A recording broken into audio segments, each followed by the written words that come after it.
Hello, my name is Jessica. I'm a volunteer at Ljubljana Pride Festival. I am otherwise part of a lesbian association in Portugal called Club Safu. And I am here to interview Saleem and Hassan about their collaboration with Ljubljana Pride Festival 2023. So thank you so much for joining me. Would you like first to let us know to the audience who you are and what you came here to do? My name is Saleem Haddad. I'm a writer and filmmaker, and I'm in Ljubljana because my novel Guapa was just translated into Slovenian and it's been published. So I'm here for that, as well as for the Pride Festival. Congratulations. Thank you. And I'm Queen of Virginity. I'm an artist, and my short film Lazarus is participating in the exhibition this year, and I'm here to also speak on the panel and to participate in the study visit. Thank you very much. So what I would like to ask first to you both is what makes a community in your eyes, given this year's topic?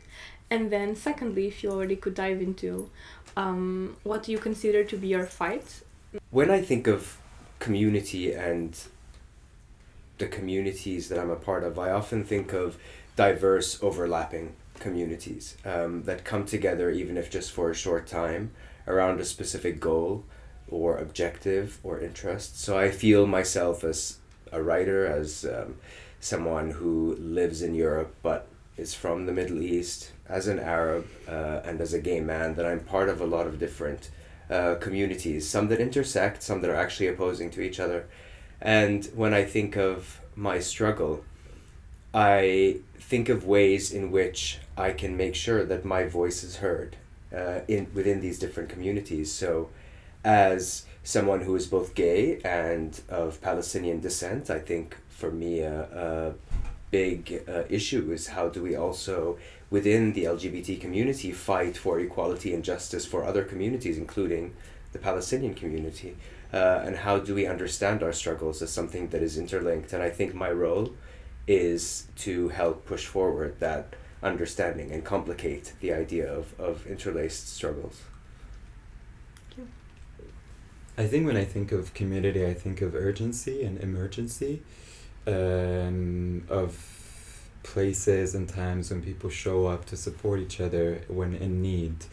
And just to kind of duplicate your idea, a place where people also get to experience their own unique identity within that community as well. And I think personally, as an artist, I think my only objective / struggle / fight is to, one, I think make my work visible.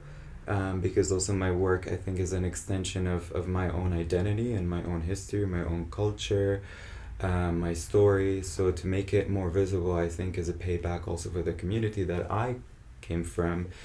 And just to provide back, I mean, I think the more I get established, the more I think of ways within my capacity to pay back and create spaces for other people that don't necessarily have the same means of creating that space.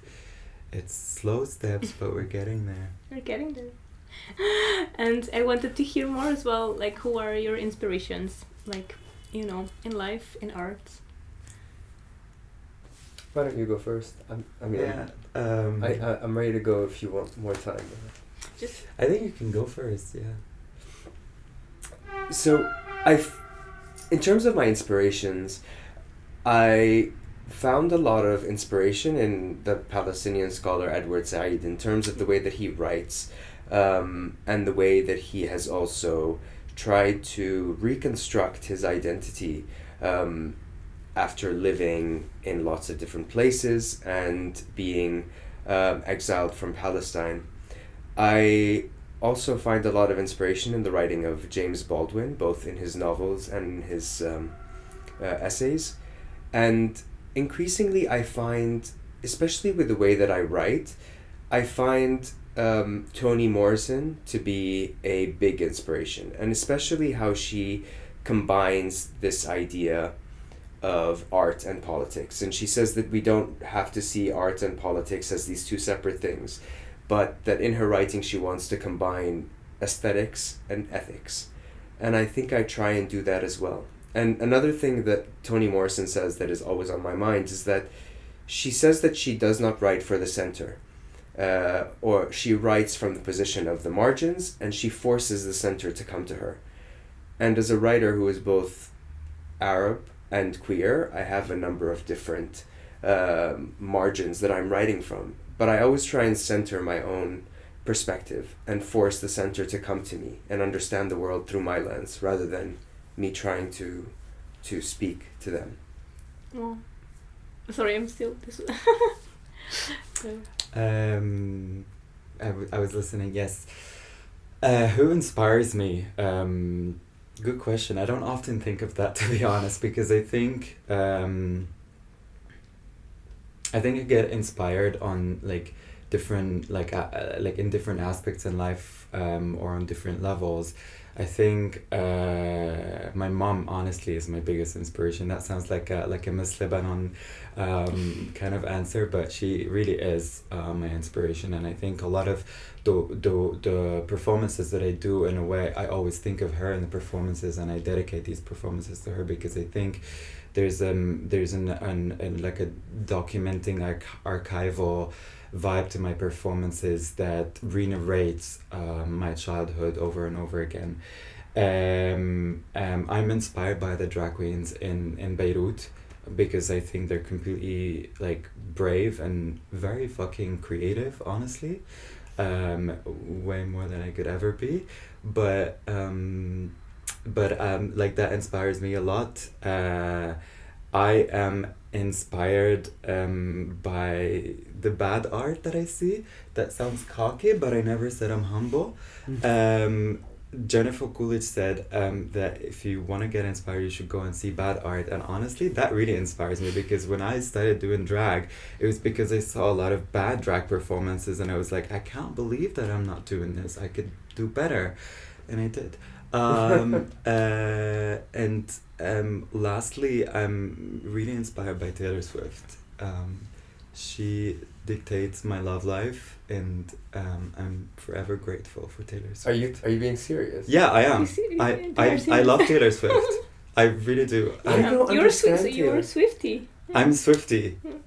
I hope she sees this interview and this Arab Lebanese drag queen is inspired by you.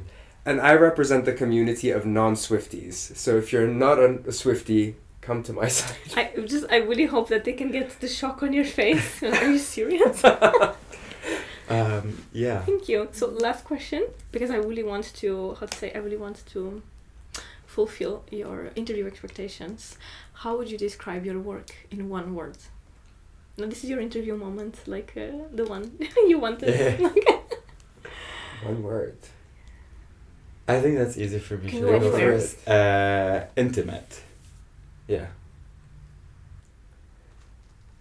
I'm sorry, I can't think of it. No, it's okay. We don't have to. Yeah. No. One word is very hard. Would just be a funny way. It was just a funny way to wrap up. But we don't have to do it. Thank you so much for coming. Thank you. I can't wait for our conversation tonight. Yes. And I'll ask more questions then. We'll also see your video. So, a movie. I'm sorry. Yeah. And yeah, I can't wait to hear more and get to know you better. Thank you. Thank you very much. Thank you.